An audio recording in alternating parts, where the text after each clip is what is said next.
Hello, मैं हूं अनुज और आज हम ब्रह्मांड के एक बहुत बड़े रहस्य को सुलझाने वाले हैं, वो भी एक गुब्बारे के सिंपल से एग्जाम्पल से। और इस सफर में मेरे साथ है मेरा दोस्त बंधु, जो हमेशा की तरह कुछ मजेदार सवाल लेकर आया है। तो चलिए इस कहानी को शुरू करते हैं। तो ये है बंधु। जैसा कि आप देख सकते हैं, ज्ञान की बातें मेरी तरफ से होती हैं और बंधु सवाल बहुत अच्छे पूछता है। तो बंधु, ब्रह्मांड की गहराइयों में गोता लगाने के लिए तैयार हो? हाँ अनुज, मैं तो कब से रेडी हूँ। शुरू किया जाए। अनुज सुनो, मुझे तो हमेशा से यही लगता था कि बिग बैंग एक बहुत बड़ा जोरदार धमाका था, जैसे कोई बम फट गया हो स्पेस में। बंधु, बस यहीं पर तो सारी गड़बड़ है। यही तो सबसे बड़ी गलतफहमी है। बिग बैंग कोई विस्फोट था ही नहीं। असल में ये स्पेस का विस्तार था, उसका फैलाव। सोचो, एक बम फटता है तो चीजें बाहर की तरफ फेंकता है ना, लेकिन बिग बैंग में तो कोई बाहर था ही नहीं जहां कुछ फैल सकता।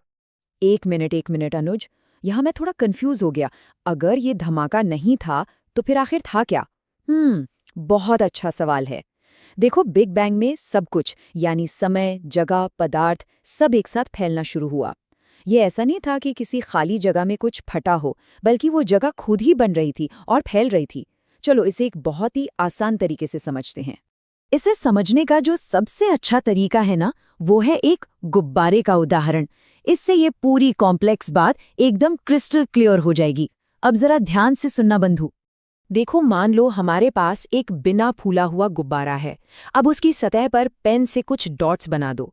ये डॉट्स हमारी आकाशगंगाएं हैं। अब जैसे जैसे तुम गुब्बारे को फुलाते हो, क्या होता है? वो डॉट्स एक दूसरे से दूर जाने लगते हैं, है ना? पर सवाल ये है, क्या वो डॉट्स खुद चल रहे हैं? नहीं, गुब्बारे की सतह यानी स्पेस वो खुद फैल रहा है और उन डॉट्स को अपने साथ दूर ले जा रहा है। बस हमारा ब्रह्मांड भी ठीक इसी तरह काम करता है। तो सबसे जरूरी बात जो समझनी है वो ये है, आकाशगंगाएं किसी रॉकेट की तरह स्पेस में उड़ नहीं रही हैं, बल्कि स्पेस खुद ही एक चादर की तरह खिंच रहा है और आकाशगंगाएं बस उस खिंचाव के साथ साथ बह रही हैं। अब बताओ बंधु, कुछ समझ आया? ठीक है अनुज, ये गुब्बारे वाली बात तो मेरे पल्ले पड़ गई, पर मेरे दिमाग में एक और सवाल घूम रहा है। पूछो बंधु, पूछो। अगर ये धमाका था ही नहीं, तो फिर इसके नाम में बैंग क्यों है? बैंग का मतलब तो धमाका ही होता है ना? अरे वाह, क्या सवाल पूछा है। सुनो बंधु, इसका नाम बैंग इसलिए रखा गया क्योंकि जब ब्रह्मांड फैलना शुरू हुआ तो उसकी रफ्तार अविश्वसनीय रूप से तेज थी। तो ये बैंग शब्द उस जबरदस्त गति को बताने के लिए है, किसी आवाज वाले धमाके के लिए नहीं। ये बस एक नाम है जो उस शुरुआती तेजी और ऊर्जा को दिखाने के लिए रख दिया गया। चलो बंधु, अब वक्त आ गया है ये देखने का कि तुमने मेरी बातें कितने ध्यान से सुनी। एक छोटा सा क्विज हो जाए, देखते हैं तुम्हें कितना समझ आया। तैयार? तो ये रहा पहला सवाल। क्या बिग बैंग किसी खाली जगह में हुआ एक धमाका था जिसमें पदार्थ चारों तरफ फैल गया? तुम्हारा जवाब हाँ है या ना? और सही जवाब है गलत। जैसा कि मैंने पहले बताया था, विस्फोट होने के लिए कोई खाली जगह थी ही नहीं। स्पेस, टाइम और मैटर सब कुछ एक साथ ही बनना और फैलना शुरू हुआ था। ठीक है, अब दूसरा और आखिरी सवाल। गुब्बारे वाले एग्जाम्पल को याद करो। क्या उस पर बने डॉट्स यानी हमारी आकाशगंगाएं अपनी मर्जी से सतह पर यहाँ वहाँ घूम रही थी?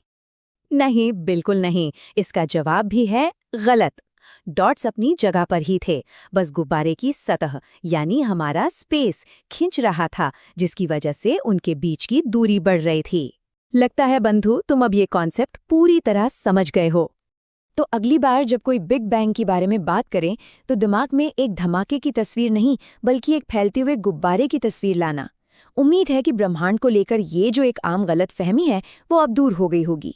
और विज्ञान में ऐसे ही न जाने कितने और रहस्य हैं जिन्हें समझने की हमारी खोज हमेशा जारी रहती है।